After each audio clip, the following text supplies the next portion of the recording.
రోజు పోయే కొద్దీ ఆ మరణాలకు సంబంధించిన లెక్క చూస్తుంటే వణుకు పుడుతోంది. బెజవాడ చరిత్రలో ఇంతటి దారుణమైనటువంటి పరిస్థితి ఎప్పుడూ రాలేదేమో. ఇప్పుడు మరణాల సంఖ్య 47కు చేరింది. మొదటి రోజున 8, 12, 16, ఆ తర్వాత మొన్న ఈ వరద కొంత తగ్గుముఖం పట్టేటప్పటికి మృతదేహాలతో తేలిస్తే 32 అయితే ఇప్పుడు 47 దాకా చేరింది.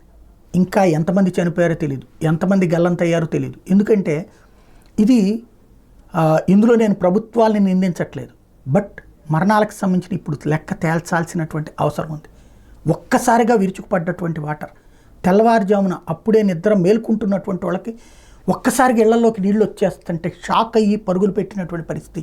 పరుగులు పెట్టిన వాళ్ళు ఓకే, రాత్రి మందు కొట్టినటువంటి వాళ్ళు ఆ ఇళ్ళేమో చాలా వరకు అక్కడ ఉండేటటువంటి దాదాపు 1,00,000-1,50,000 ఇళ్ళు సింగిల్ ఫ్లోర్ ఉంటాయి. ప్రభుత్వం కట్టించి ఇచ్చినటువంటి ఆనాటి ఇళ్ళు 62 అడుగులు 62 గజాలు 72 గజాలకు సంబంధించినటువంటి చిన్న ఇళ్ళు.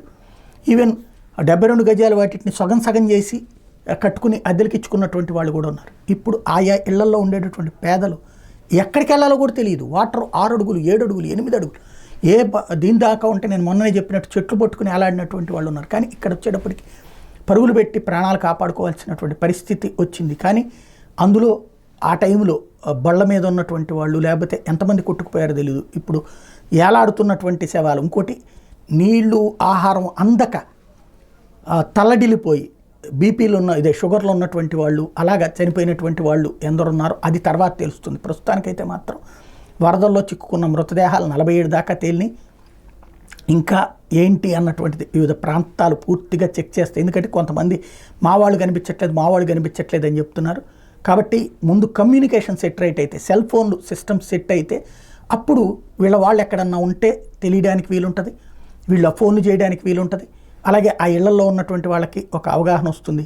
సాయంత్రానికి కరెంట్ సెట్ చేస్తామంటున్నారు కాబట్టి చూద్దాం. బట్ ఒక బెజవాడ ఎన్నడూ ఎదుర్కోని ముప్పు విపత్తు ఎదుర్కొందంటలో అతిశయక్తి ఏం లేదు.